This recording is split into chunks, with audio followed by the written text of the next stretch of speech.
Imagina que eres uno de los exploradores más respetados del siglo XX. Un militar condecorado.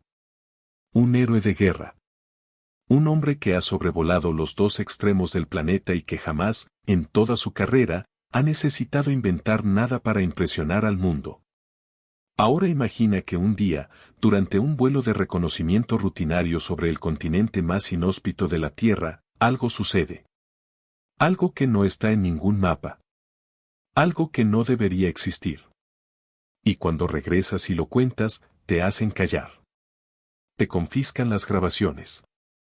Te someten a interrogatorios. Te amenazan con procesarte por alta traición si dices una sola palabra.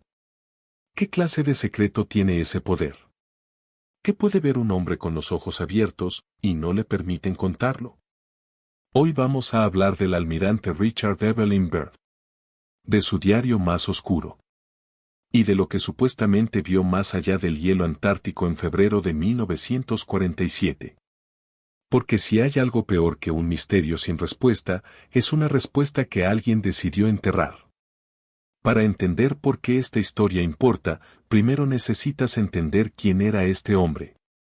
Richard Evelyn Byrd nació en Virginia en 1888. No era un visionario excéntrico. No era un escritor de ciencia ficción. Era un oficial de la Marina de los Estados Unidos, graduado en la Academia Naval, héroe de la Primera Guerra Mundial y uno de los aviadores más audaces de su época. En 1926, Byrd sobrevoló el Polo Norte. En 1929, el Polo Sur. En un mundo sin satélites, sin GPS, sin nada más que mapas imprecisos y una brújula temblando en el frío extremo, este hombre lo hizo. 2 veces.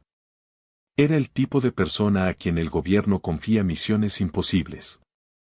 A quien los científicos respetan. A quien los presidentes escuchan. Entonces, cuando en 1946 el gobierno de los Estados Unidos necesitó a alguien para liderar la misión más grande que jamás se había enviado a la Antártida, eligieron a Byrd. La llamaron Operación I-Jump. Oficialmente, era una expedición científica. Mapeo de costas.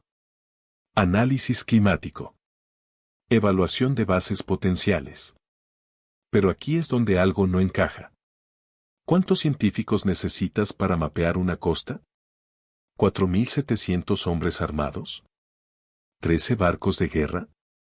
¿Un portaaviones? ¿43 aeronaves de combate? Eso no es una expedición científica. Eso es una fuerza de invasión. ¿Pero invasión de qué? ¿De quién? La Antártida no tiene ejércitos. No tiene fronteras defendidas. No tiene nada, al menos, eso es lo que siempre nos dijeron.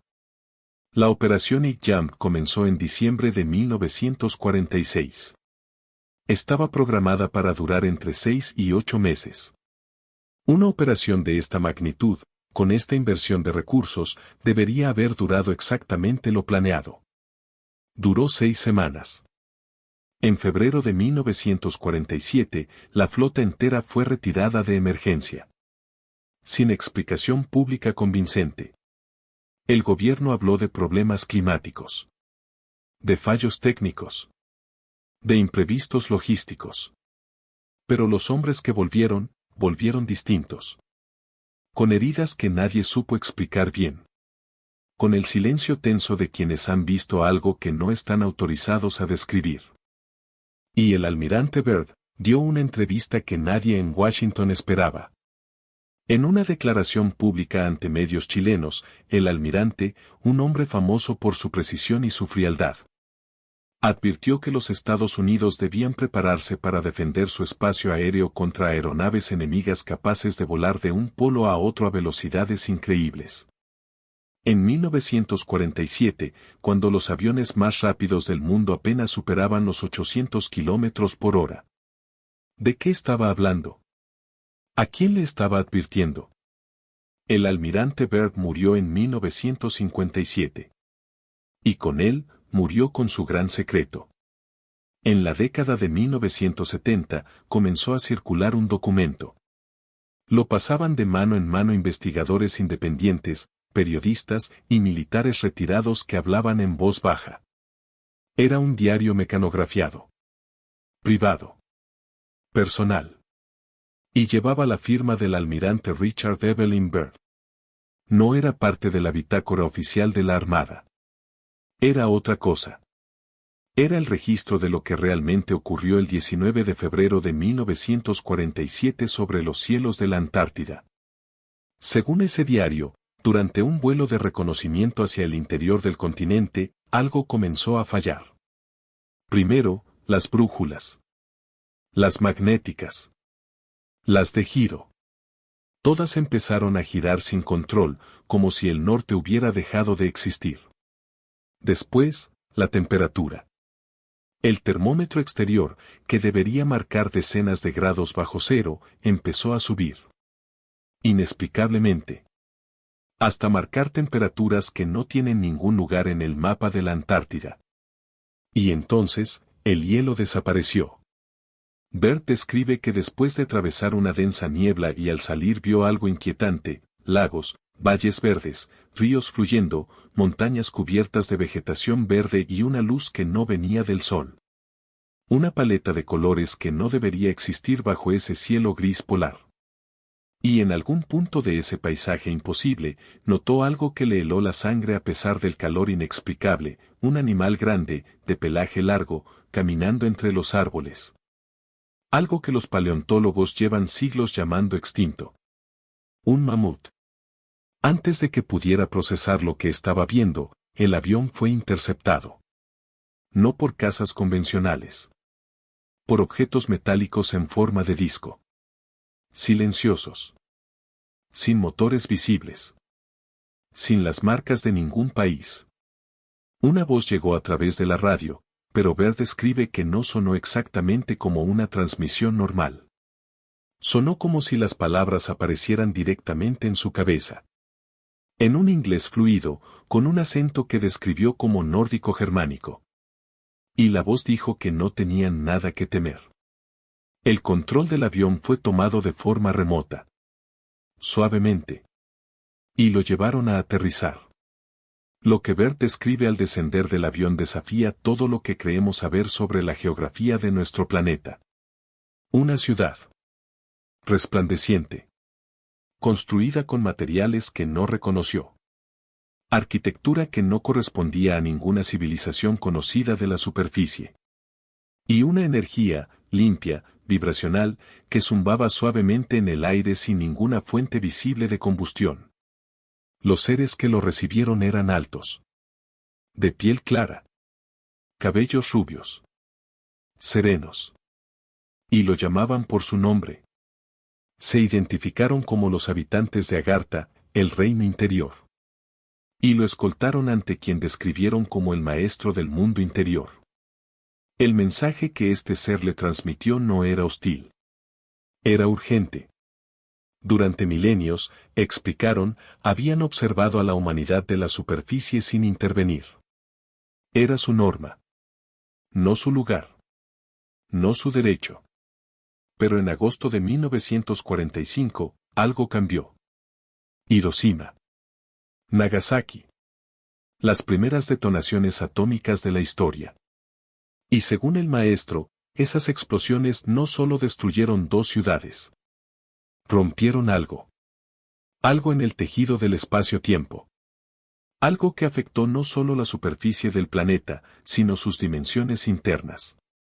Sus dimensiones que nosotros ni siquiera sabemos que existen. Desde ese momento, sus naves, lo que ellos llamaban Flugelrats, comenzaron a vigilar el arsenal nuclear humano. A monitorear. Y Byrd fue elegido mensajero. Por su integridad. Por su valentía. Por su mente abierta. Su misión era simple y absolutamente imposible: volver a la superficie y advertir a sus líderes. Advertirles de que la humanidad estaba a punto de destruirse a sí misma. Y que esta vez, no habría nadie capaz de evitarlo. Byrd regresó. El hielo antártico volvió a aparecer bajo las alas del avión. Las brújulas se normalizaron. Y aterrizó en la base de la operación Jump con una mirada que nadie supo describir bien, pero que nadie olvidó. Intentó cumplir su misión. Llevó el mensaje a Washington. Y Washington respondió como siempre responden los que tienen demasiado que perder. Lo interrogaron durante semanas. Le confiscaron cada grabación, cada anotación, cada fragmento de evidencia que traía consigo.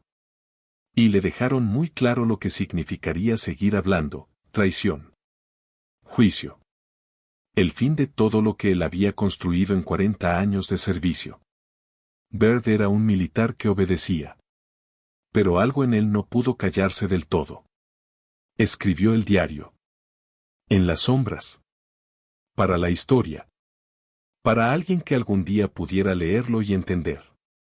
Y en sus últimos años de vida, ya anciano y enfermo, pronunció las palabras que hoy resuenan como un epitafio oscuro.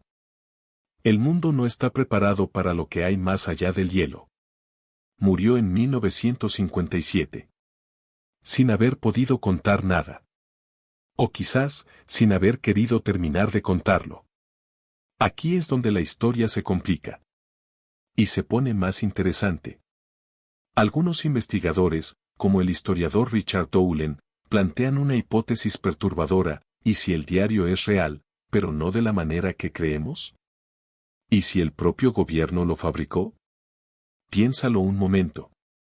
Si alguien descubría que la operación Jump encontró bases nazis activas en la Antártida, o tecnología militar experimental que el mundo no debía conocer, ¿cuál sería la mejor forma de desacreditarlo? Envolverlo en mamuts, ciudades de cristal y seres telepáticos. Nadie va a tomarse en serio una investigación que menciona mamuts. Una cortina de humo perfecta. Pero entonces aparecen las coincidencias. Porque la descripción de Agartha no la inventó Byrd. Los textos budistas y tibetanos llevan milenios describiendo un reino subterráneo con ese mismo nombre, con túneles ocultos bajo el Himalaya y los Andes, con seres de alta tecnología que manejan las vibraciones del tiempo.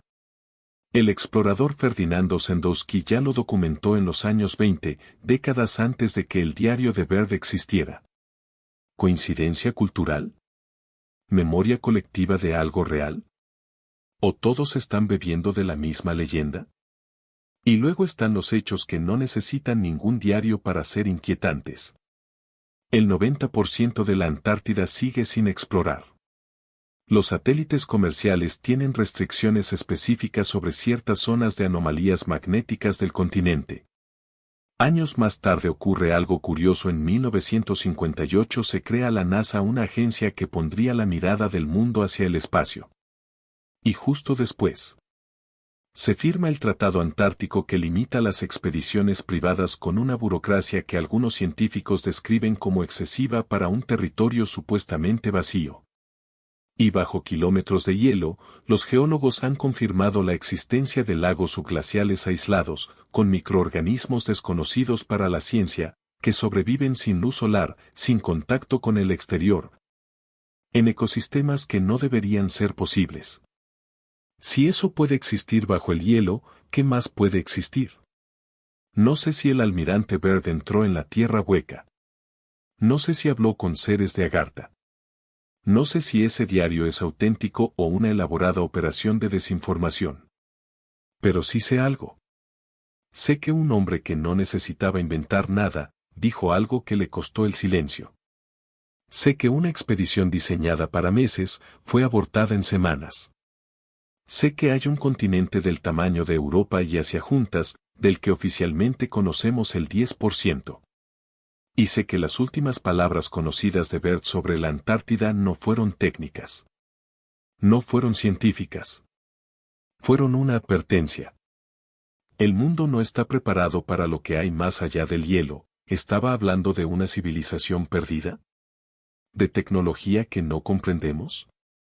¿De la fragilidad de todo lo que creemos saber sobre este planeta? O quizás, estaba hablando de algo mucho más simple y mucho más aterrador. Que hay cosas en este mundo que los que tienen poder nunca van a permitirte saber.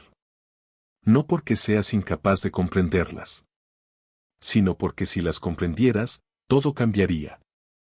¿tú qué crees? ¿Fue Baird un testigo silenciado de algo real? ¿O la historia más elaborada de desinformación del siglo XX?